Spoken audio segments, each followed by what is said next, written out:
In Dokkum komen de jongens van Catatrix en de blazers van Solibra's voor het eerst bij elkaar. Voor zij als er al druk repeteerd, maar nog net maar in de war. Dat is toch wel spannend en even wend voor alle partijen. Heftig, maar ik vind het wel heel mooi, hè? Alleen dat is best tellen. Nee, want om dat mij harden gelijk te krijgen, ja, dat ligt er net aan. Is het VMX heftig, jammer? Ja, wij zijn natuurlijk dit loerde iets meer wend dan het koor waarschijnlijk, Ja. Maar het is voor u lieke heftig. Ik heb het echt voor het eerst, dat het in een rondte klinkt. Ik heb natuurlijk mijn eigen voorstellingsvermogen en ik gebruik sinds een computer en die kennen mij ook een beetje voorspelen. Maar dat is natuurlijk maar een slop uittreksel eigenlijk. En nu jerk ik het echt en voor mij gaat er nou een hele wereld die het weer. Ik denk, ja, zo heb ik het bedoeld en zo moet ik het klinken.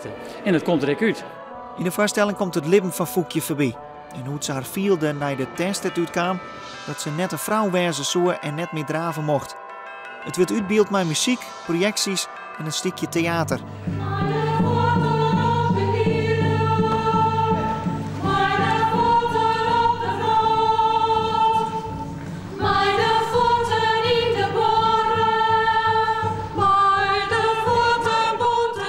Foekje heeft een heel dramatisch leven leiden met hoogtepunten, maar ook met dieptepunten, dat het eigenlijk alles om haar heen wegviel. En dat vonden wij een prachtig thema, in overleg ook met de componist en de tekstschrijver, om daar een mooie voorstelling over te maken. Het had actie, het had drama, het had hoogtepunten, het had eigenlijk alles om een hele mooie muzikale, theatrale voorstelling te maken. De première is na een week vreed in de Ljouter Harmonie. Daarna reizigt de voorstelling nog terug Friesland en docht hij onder Amsterdam aan.